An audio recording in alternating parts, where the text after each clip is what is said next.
Hello students, आज हम पढ़ेंगे chapter number 3।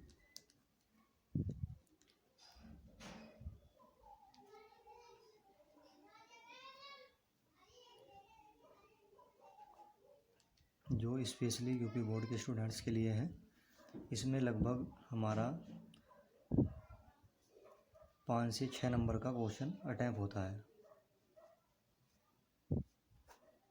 Special UP boards के लिए है। इसमें हमारा चैप्टर का नाम है दो चरों वाले।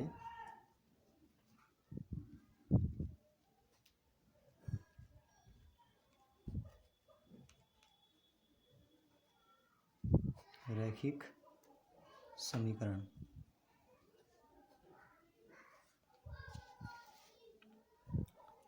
फर्स्ट होता है हमारा चर और अचर का, पहले हमें पता होना चाहिए। चर और अचर। चर होता है जैसे मतलब जिसकी वैल्यू जो है वैल्यू बार बार बदलेगी, जैसे एक्स, वाई, जेड और अल्फ़ा, बीटा, गामा, यानी जो बार बार बदलेगा उसको चर बोलते हैं। अचर होता है जिसका मान फिक्स होता है, जैसे 1, 2, 4, 9, 7/3 एंड सो ऑन। ठीक है, तो इस चैप्टर में सबसे पहले हमारा डायरेक्ट क्वेश्चन आता है। इसमें सबसे पहले 3 प्रकार की रेखाएं होती है। नंबर 1 होती है हमारी प्रतिच्छेदी रेखा।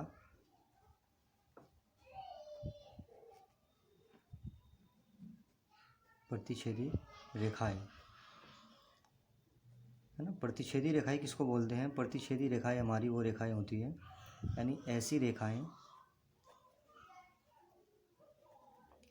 रेखाएं जो एक दूसरे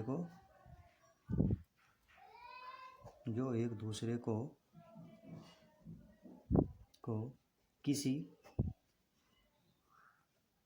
किसी बिंदु पर काटती है उन्हें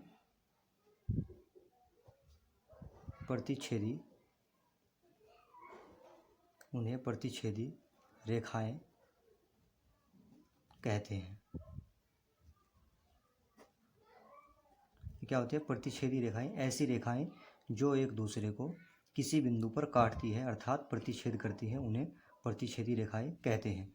जैसे मैंने एक लाइन खींच दी है ना, और दूसरी लाइन मैंने इधर से खींच दी, तो ये दोनों एक दूसरे पर, मान लो यहाँ इस पॉइंट पर एक दूसरे को क्या करती है? काटती है, मतलब प्रतिच्छेद करती है ना। मान लो ये रेखा है हमारी एल और ये रेखा है एम, तो एल एम रेखा कहाँ पे काटती है? बिंदु ओ पे, यानी इसका प्रतिच्छेद बिंदु हो गया है। दूसरी होती है हमारी समांतर रेखाएं।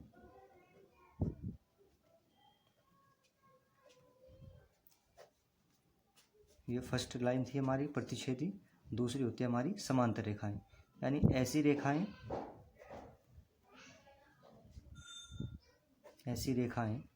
जो एक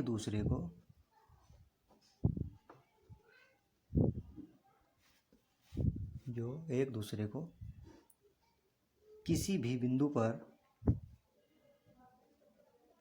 किसी भी बिंदु पर न काटती हो, समांतर रेखाएं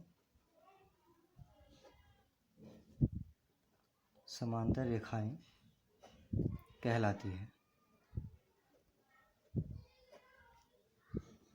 यानी समांतर रेखाएं किन रेखाओं को बोलेंगे?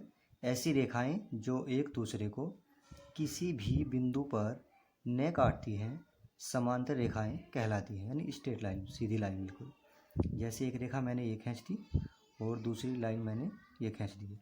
मान लीजिए ये रेखा एल है और ये रेखा एम है। मतलब हम किसको कह सकते हैं कि अगर मान लीजिए यहाँ से यहाँ तक मान लो 5 सेंटीमीटर की दूरी रहेगी, तो किसी भी पॉइंट पर इसको मैं चेक करूँगा तो दूरी इसमें इक्वल रहेगी, है ना। यानी कितने भी इसको आप आगे बढ़ा लो, लेकिन ये एक दूसरे को नहीं काटेगी। ये कैसी रेखाएं होती हैं? समांतर रेखाएं। थर्ड पॉइंट होता है हमारा इसके अंदर संपाती रेखा, है ना। संपाती रेखाएं किन रेखाओं को बोलेंगे? संपाती रेखाएं यानी ऐसी रेखाएं ऐसी रेखाएं जो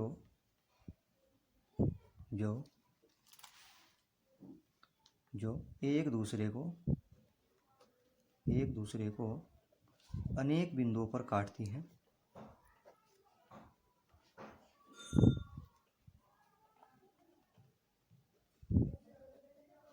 अनेक बिंदुओं पर काटती हैं,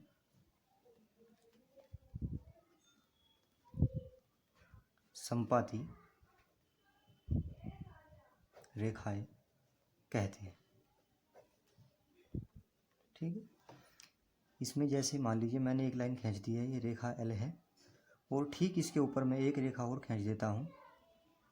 मान लीजिए वो भी रेखा है, ये रेखा एल हो गई हमारी, और ये रेखा हो गई एम। फिर इसके ऊपर एक लाइन और खींच देता हूँ एन, यानी बहुत सारे पॉइंट्स निकलेंगे इसके, है ना। तो इसको बोलेंगे संपाती रेखा। यानी जब एक रेखा दूसरी रेखा के ठीक ऊपर स्थित होगी, इसको बोलेंगे संपाती रेखा, है ना। हमने पढ़ा है इसमें, ये सबसे पहले हमने पढ़ा है चर और अचर के बारे में, फिर प्रतिच्छेदी रेखा। प्रतिच्छेदी रेखा हमने क्या पढ़ी है, ऐसी रेखाएं जो एक दूसरे को किसी बिंदु पर काटती हैं, उन्हें प्रतिच्छेदी रेखाएं कहते हैं। यानी इसके अंदर एक पॉइंट मिलेगा हमको जहाँ पे रेखाएं काटेगी।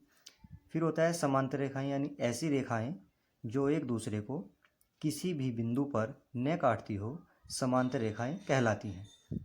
फिर होता है, यानी समांतर रेखाएं में हम कह सकते हैं कि समांतर रेखा यानी वो रेखा होगी जो कहीं पर भी नहीं काटेगी। फिर संपाती रेखा, यानी ऐसी रेखाएं जो एक दूसरे को अनेक बिंदुओं पर काटती है, संपाती रेखाएं कहलाती हैं। ठीक है स्टूडेंट्स, इसके बाद पढ़ेंगे हम संपाती रेखा का एक, इनका जो सभी रेखाएं हैं प्रतिच्छेदी, समांतर और संपाती, इन सभी का एक चार्ट पढ़ेंगे हम लोग। इनका चार्ट देखिए आप लोग। जो प्रतिच्छेद, जो डायरेक्ट क्वेश्चन आता है हमारा, ये होती है हमारा जो प्रतिच्छेदी रेखाएं होती हैं, प्रतिच्छेदी रेखाएं, है ना। सबसे पहले व्यापक रूप देखिए आप, व्यापक रूप क्या होता है, व्यापक समीकरण रूप मतलब a1x plus b1y plus c1 बराबर 0, फिर a2x plus b2y plus c2 बराबर 0। ठीक है, इसके बाद देखिए जो प्रतिच्छेदी रेखाएं होती है उसमें a1 upon a2 not equal to b1 upon b2 होगा। मतलब a1 अपॉन a2 बराबर नहीं होगा b1 अपॉन b2 को, और इसको हम बोल सकते हैं संगत, है ना।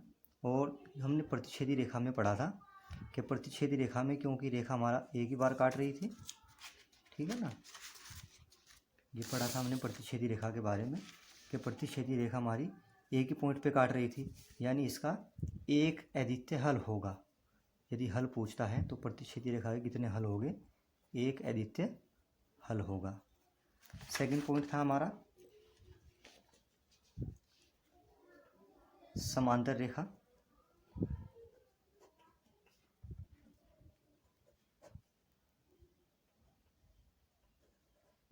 समांतर रेखा का हमने हल पढ़ा था। ये देखिए आप, जो समांतर रेखाएं थी वो एक दूसरे को कहीं नहीं काटेगी, अर्थात उसका कोई भी हल हमें नहीं मिलेगा। ठीक है, तो इसमें क्या हो जाएगी हमारी कंडीशन, a1 अपॉन a2 बराबर b1 upon b2 but not equal to होगा c1 अपॉन c2।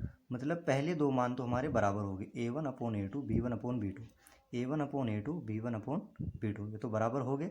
लेकिन जो अचर पद है यानी c1 और c2 वो बराबर नहीं आएंगे, इसको बोलेंगे हम असंगत,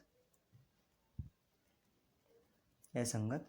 और इसका यदि हल पूछता है तो इसका कोई भी हल, कोई हल नहीं होगा।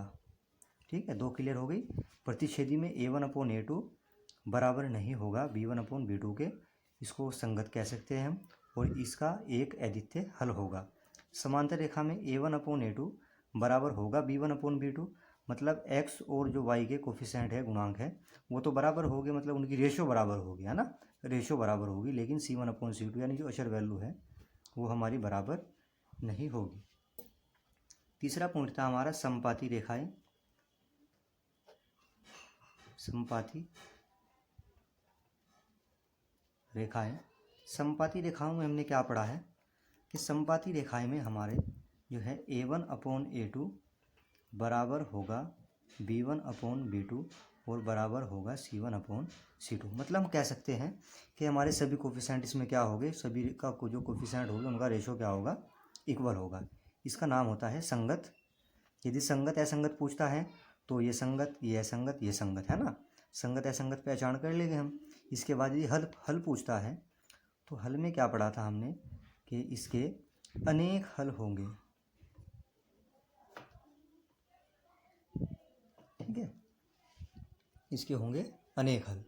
तो हमने पढ़ा है यहाँ पे जो प्रतिच्छेदी रेखा का चार्ट बना है हमारा वो A1/A2 बराबर नहीं होगा B1/B2 के, और इसको बोलेंगे हम संगत। इसका एक अद्वितीय हल होगा। समांतर रेखाएं, समांतर रेखाएं किसको बोला था हमने, ये थी हमारी समांतर रेखाएं।